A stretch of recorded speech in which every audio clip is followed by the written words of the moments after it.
عامر خان سے میری ملاقات ہوئی، میں نے اس کو کوئی دین کی بات نہیں کی، صرف محبت تھی. اب تک اس کے میسج آتے کہ میں زندگی میں کسی سے متاثر نہیں ہوا، تم پہلے آدمی ہو جس سے میں متاثر ہوں. میں نے کوئی جادو کیا، صرف محبت. لوگوں کو محبت دو، قریب ہوں. میں جب گیا بڑی مشکل سے اللہ نے، ملاقات کا کوئی راستہ ہی نہیں تھا، وہ مجھے نہیں جانتا تھا، میں اسے نہیں جانتا تھا، تو کوئی موقع نہیں مل رہا تھا ملاقات کا. تو اللہ نے شاہد آفریدی کو بھیج دیا. شاہد آفریدی اس کی دوستی تھی، ہمارا جو کرکٹر ہے. میں نے اس سے فون پر کہا یار میری ملاقات تو کروا. اس نے ملاقات کروائی. تو اس نے مجھے کہا آدھا گھنٹہ ہے، آدھا گھنٹہ. جب میں پہنچا میکسیمم پونا گھنٹہ. ٹھیک. میں گیا تو وہ سہما ہوا چہرہ کہ بھئی مولانا آ گیا، پتہ نہیں کیا کہیں گے، بھئی یہ تو کیا کر رہا ہے، تو حرام کر رہا ہے، ناچ رہا ہے، گا رہا ہے، توبہ کر، ابھی تیرے لیے دوزخ کا فیصلہ ہو جائے. پتہ نہیں کیا ہوا، وہ ڈرا ہوا سہما ہوا تھا. تو میرا ایک دور کالج لائف تھا. میرے اللہ نے مجھے ہدایت دی اور میں 3 دن کے لیے میں اس دوست کو، اس کی نسلوں کو دعائیں دیتا ہوں جو مجھے زبردستی پکڑ کے لے گیا. نہ میرا تبلیغ سے کوئی تعلق، نہ واسطہ، نہ میں کوئی ان سے متاثر. ایک لڑکا تھا بنگالی تھا، گشت کرتا تھا، لیکن میں اس سے ذرا متاثر نہیں ہوا. میرا دوست متاثر ہو گیا تھا تو میں تو ان کے قریب سے نہیں گزرتا تھا. تو وہ اور میں اسکول میں اکٹھے آ رہے تھے، کالج میں اکٹھے آ رہے تھے. تو وہ متاثر ہوا، وہ 3 دن کے لیے جا رہا تھا تو مجھے بتائے بغیر میرا ہاتھ پکڑ کے لے گیا. مجھے کام ہے، چلو میرے ساتھ. اور میں اس کو انکار نہیں کر سکتا تھا، یہ میرا اس کا تعلق تھا. اب بھی اسی طرح بھائیوں جیسا تعلق. میں اس کا احسان نہ، مجھے زبردستی لے گیا. ہمارے پنجابی کی مثال ہے، کبے نو لت لگی اسے دو گیا. وہ جو ہوتا ہے ہنچ بیک ہوتا ہے نا، اس کو کسی نے لات ماری تو سیدھا ہو گیا. مہربانی بھائی تیری لات سے میں سیدھا ہو گیا. تو مجھے تو وہ کبے والی لت پہ گئی.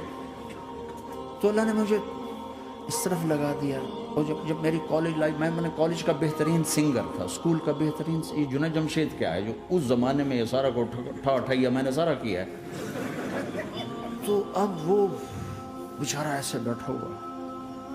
تو میں نے اس سے بیٹھتے ہی فلموں کی باتیں شروع کر دی. اور تھوڑی دیر بعد میں نے محسوس کیا کہ فرام 60 to 72 جو فلم انڈسٹری کو جتنا میں جانتا تھا اتنا وہ نہیں جانتا تھا. تو اس کے اوپر میرے علم کا روپ پڑ گیا. اس کی لائن کا علم تھا. تو حیران پریشان، یہ واز تو ہو رہی ہے. تو کبھی دلیپ کمار کی باتیں شروع ہو گئیں، کبھی راج کپور کی شروع ہو گئی، کبھی محبوب صاحب شروع ہو گئے، کبھی مدن موہن شروع ہو گئے. وہ آدھا گھنٹہ تو یوں ہی گزر گیا. تو آدھے گھنٹے کے بعد میں نے کہا جی ہمارا تو ٹائم اوور کا نہیں، اٹھیں چلے ادھر چل کے بیٹھتے. میں کھانے کی ٹیبل پر وہاں جا کے بیٹھ گئے. پھر وہی باتیں شروع ہو گئیں. جب اس کا سارا خوف دور ہو گیا اور ریلیکس ہو گیا، اس میں پونے گھنٹے سے 50 منٹ گزر گئے تھے. تو پھر میں نے کہا عامر بھائی آپ حج پہ آئے ہیں، اگر آپ اجازت دیں تو آپ کو اپنے نبی کا حج سنو. کہنے لگے ہاں جی ضرور سنائی. پھر میں 1.25 گھنٹہ بولتا رہا اور وہ ایسے کر کے یہاں سے وہ یوں نہیں ہوا. 1.25 گھنٹہ ایسے بیٹھ کے یوں سنتا، ہلا نہیں اپنی جگہ سے. لوگ محبت کے بھوکے ہیں، تم فتوے دینا شروع کر دیتے. 2 گھنٹے کی ملاقات کے بعد جب ہم نکلے تو نیچے تک چھوڑنے آیا عامر خان. حج کے بعد میں نے کہا ایک ملاقات اور ہو جائے گا، ضرور ہوگی. پھر اس کا میسج آیا کہ میں مدینے چلا گیا ہوں، معذرت چاہتا ہوں. میں نے کہا میں مدینے آ جاؤں گا. میں مدینے پہلے ہو آیا تھا حج سے پہلے. تو اس نے کہا کہ آپ 14 تاریخ کو آ جائیں، 4 سے 6 کا ٹائم میں نے آپ کے لیے رکھا ہے. تو میں جنید اور ایک اور ساتھی ہم دوبارہ وہاں چلے.